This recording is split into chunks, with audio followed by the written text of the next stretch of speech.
the troublemakers and the problems and the heartaches and the trials. That's why you have gravitated here. You have found someone that has maybe passed a few tests, and not all of them I haven't. I failed to visit with the Lord, I'm sorry. But you're saying, I have watched him pass the test. I have watched him get hurt. I have watched him be lied upon. I have watched him exit us out of the church, and he come back and preach to us again. By the grace of God and obedience to his word only. By that, I could have been a casualty a long time ago. And I wanted to be a casualty a long time ago. And I still sometimes want to say it is enough.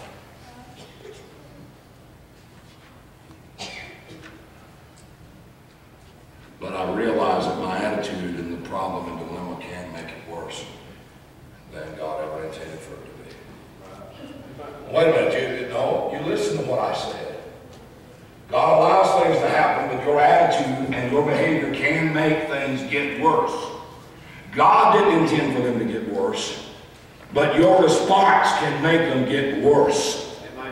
Absolutely. And there's example after example of that. Naaman, the leper, was told to go down to the river Jordan and dip himself 7 times. How many of y'all know he almost didn't do it? And he almost made his situation worse. The Bible is full of people that almost, and some even made their situations worse. David committed adultery, but then he had, he had the woman's husband killed. Right. We're going to make things worse sometimes. Right. Instead of dealing with the problem we've got and allowing God to help us, we make things worse. You got those down? No accidents, mistakes, coincidences. God dealing with his people. Number 2, God's already doing something in and through your situation. Number 3, you can make things worse. And that usually happens only through a lack of prayer and disobedience to what you already know to do. See, here's what I usually hear people say to me. Watch now, listen close. Preacher, I don't know what to do. Here's what I usually come back with. What do you know to do?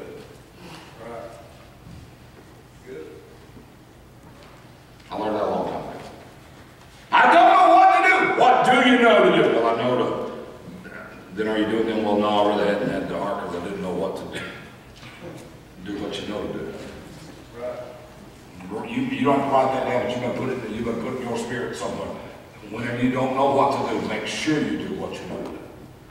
Amen. Good. Hear me? Yes. Because if you don't, you're going to have a double problem. Right. I don't know what to do, and I'm not even doing what I know to do. Right. That's where you get in trouble with God. Sure. That's when God says, you know what? This started out to be a number 5 on the thermostat. I'm going to crank him up to a number 10 because his biggest problem is he's not listening. Right. She's not listening.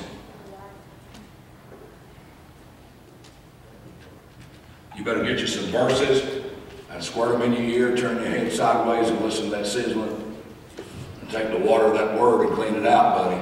Amen. Be sensitive.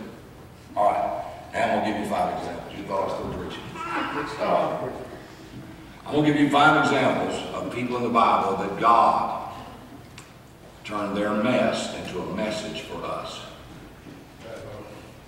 He said these things were our examples. These things happened to them for us. God is saying, I took these people's mess and I made a sermon out of it for somebody else to get some help. Oh, you just got some fancy words up there. Okay, turn me off then. But let me ask you something. Couldn't the best possible thing that could happen right now in your mess is for God to take that and use it to help somebody else? Amen. Sure. Well, I don't even want that. I just want to be fixed. I want to get my peace of mind back. I don't care what happens to everybody else. You got a worse problem than you thought. Amen. You have got myformoritis. It's worse than arthritis. Hepatitis, gingivitis. It's bad. So you get myformoritis. You got selfish. You've forgotten you belong to the Lord. You're not your own, you belong to Christ. And God is using you to minister to people, whether you call a preacher or not. All right, here's number 1. God used Moses and Joseph turn it into a message that God can deliver despite the circumstances. Take the mess and get a message. I've said this before, let me say it again for the sake of people who may hear it outside of this church. I'm starting to get famous for something. It's not preaching. It's probably not even compassionate. It's a red velvet cake. Well, Frankie said amen. Yes, sir. I have to give credit where credit's due, though. It's actually Sandra's grandmother's recipe. Young girls don't come with recipes just to open. Young girls get their recipes off the cereal box or off the microwave. Hopefully not all of them. But her grandmother made this recipe. Now let me give you some ingredients. 2 cups of sugar. I think a half cup of butter is a stick. 2 sticks of butter. This is in the cake mix. We got it across the board. 1, let me see, I think 2 or 3 eggs, 1 cup of vegetable oil. That's enough change oil in your car just about. 1 cup of vegetable oil. A cup of butter. Vanilla flavoring. Cocoa powder. That's odd. I've never seen what it fit into this. Red food color.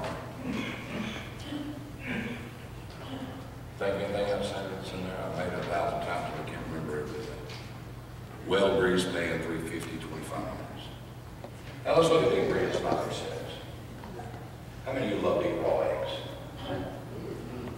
Good source of protein. I can't have it. So that ingredient in itself, I don't like the taste of it. And as much as I like carbohydrates, I could not choke down 2 cups of sugar. Has anybody ever tried outside your drunks vanilla flavoring? It don't taste like it smells. I tried it. Try it when you get home. Get you about a quarter cup of vanilla flavoring. You say, boy, if this stuff tastes like it smells. It don't. Try cocoa. First time I ever tried to act grony and dip snuff, I used cocoa. It tastes just about like snuff too. I kind of like buttermilk, but most people don't.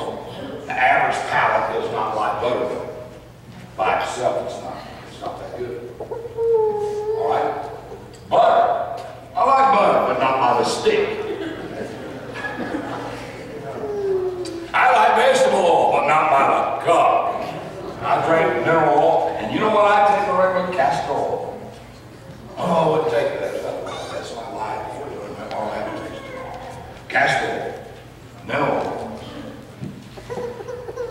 None of those ingredients taste good by themselves. Let's go to the icing now. Oh, it's got wonderful icing in it. It has Philadelphia cream cheese. I was purchased the other day some fat-free cream cheese. Fat-free cream cheese is not fit for human consumption. And it's not fit for a red velvet cake.